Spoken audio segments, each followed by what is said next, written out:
The National Electrical Code, specifically the 2008 edition, does not contain a provision that mandates the use of a mechanical interlock as a backup for electrical interlocks in reversing motor starters. While the NEC doesn't explicitly require this, it is crucial to understand the purpose and function of both electrical and mechanical interlocks in such applications. Reversing motor starters are employed to control motors that need to operate in both forward and reverse directions. These starters typically consist of two contactors, one for forward operation and one for reverse operation.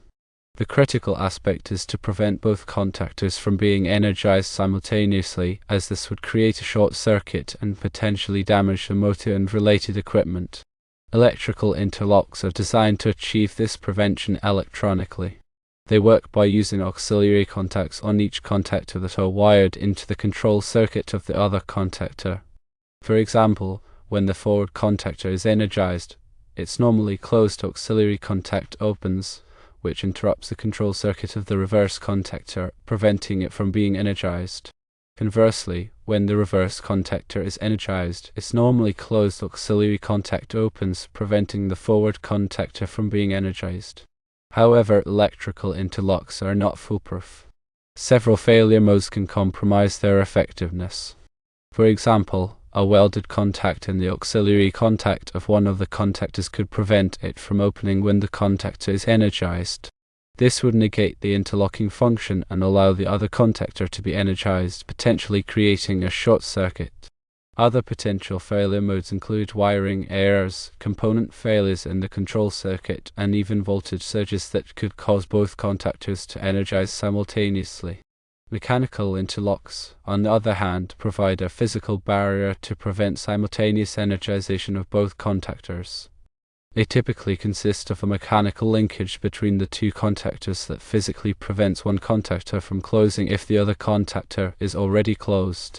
This linkage ensures that only one contactor can be energized at any given time, regardless of the state of the electrical interlocks. While the NEC does not mandate mechanical interlocks as a backup, some manufacturers may recommend their use as an additional safety measure. This recommendation stems from the fact that mechanical interlocks provide a higher level of protection against simultaneous energization of the contactors compared to electrical interlocks alone. They are considered a more robust and reliable means of preventing short circuits and damage to equipment. It's important to note that the absence of a specific requirement in the NEC does not mean that mechanical interlocks are not a good practice. The NEC provides minimum safety standards, and exceeding these standards is often advisable, especially in critical applications or where the potential consequences of a failure are significant. A decision to use a mechanical interlock as a backup for electrical interlock should be based on a thorough risk assessment that considers factors such as the criticality of the motor, the potential consequences of a short circuit, the reliability of the electrical interlocks, and the cost of the mechanical interlock. Furthermore, even though the NEC does not explicitly require mechanical interlocks as a backup, it does require that reversing starters have electrical interlocks to prevent the starter from being energized in both directions at the same time. This requirement is typically found in the section of the NEC that covers motor control circuits. The specific section may vary depending on the edition of the NEC, but it will generally address the need for interlocking to prevent conflicting operation of the forward and reverse contactors. In addition to the interlocking requirements, the NEC also contains other provisions that are relevant to the safe installation and operation of reversing starters. These provisions include requirements for conductor sizing, overcurrent protection, grounding, and disconnecting means. All of these requirements must be carefully considered and followed to ensure a safe and reliable installation. When selecting and installing reversing starters, it is also essential to consider the manufacturer's recommendations. Manufacturers often provide specific instructions for wiring and installation that are designed to ensure proper operation and safety. These instructions should be followed carefully, in addition to the requirements of the NEC. In summary, while the NEC does not require a mechanical interlock as a backup for electrical interlocks on reversing starters, electrical interlocks are required to prevent simultaneous energization in both directions. The use of a mechanical interlock as a backup is a recommended practice that can provide an additional level of safety and protection. The decision to use a mechanical interlock should be based on a risk assessment that considers the specific application and the potential consequences of a failure. Furthermore, all applicable requirements of the NEC and the manufacturer's recommendations must be followed to ensure a safe and reliable installation. Remember to consult with a qualified electrical engineer or electrician to ensure that the reversing starter is properly designed, installed, and maintained. They can provide guidance on the selection of appropriate components, the proper wiring and installation techniques, and the implementation of appropriate safety measures. In addition to the above considerations, it's also important to understand the different types of electrical interlocks that are available. There are two main types of electrical interlocks: normally closed auxiliary contacts and control circuit interlocking. Normally closed auxiliary contacts, as described earlier, use auxiliary contacts on the contactors to interrupt the control circuit of the other contactor. This is the most common type of electrical interlock. Control circuit interlocking uses a separate control relay or solid-state device to provide the interlocking function. This type of interlock can offer more flexibility and features than normally closed auxiliary contacts. For example, it can provide time delay interlocking, which prevents the other contactor from being energized until a certain amount of time has elapsed. This can be useful in applications where it is necessary to ensure that the motor has come to a complete stop before reversing direction. The choice between normally closed auxiliary contacts and control circuit interlocking depends on the specific application and the desired level of functionality. Normally closed auxiliary contacts are generally simpler and less expensive, while control circuit interlocking offers more flexibility and features. When designing a reversing starter, it is also essential to consider the control voltage. The control voltage is the voltage used to energize the contactor coils. Common control voltages include 120 volts alternating current, 24 volts alternating current, and 24 volts direct current. The choice of control voltage depends on several factors, including the availability of power, the distance between the control devices and the starter, and the level of safety required. 120 volts alternating current is the most common control voltage, but lower voltages may be preferred in certain applications, such as those where safety is a primary concern. In addition to the control voltage, it is also important to consider the overload protection for the motor. Overload protection is designed to protect the motor from damage caused by excessive current draw. Overload protection is typically provided by thermal overload relays, which are devices that sense the current flowing through the motor and trip if the current exceeds a certain level. The overload relays should be sized according to the motor's nameplate current rating.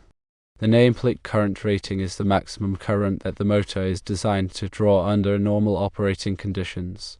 Finally, it is important to properly ground the reversing starter and the motor. Grounding provides a path for fault current to flow back to the source, which helps to protect personnel and equipment from electrical shock. The grounding conductor should be sized according to the requirements of the NEC. To reiterate the key points, first, the National Electrical Code does not mandate the use of a mechanical interlock as a backup for electrical interlocks on reversing starters. Second, electrical interlocks are required to prevent simultaneous energization in both directions. Third, the use of a mechanical interlock as a backup is a recommended practice that can provide an additional level of safety and protection. Fourth, the decision to use a mechanical interlock should be based on a risk assessment that considers the specific application and the potential consequences of a failure. Fifth, all applicable requirements of the NEC and the manufacturer's recommendations must be followed to ensure a safe and reliable installation. Sixth, consult with a qualified electrical engineer or electrician to ensure that the reversing starter is properly designed, installed, and maintained. Furthermore, remember to always energize the circuit before working on any electrical equipment. Use appropriate personal protective equipment, such as gloves and safety glasses. Follow all applicable safety procedures and regulations. If you are not qualified to work on electrical equipment, do not attempt to do so. Contact a qualified electrical engineer or electrician for assistance. Ignoring these safety precautions can lead to serious injury or death. While focusing on reversing starters, let's consider some related aspects of motor control. Variable frequency drives, or VFD, are increasingly common in motor control applications.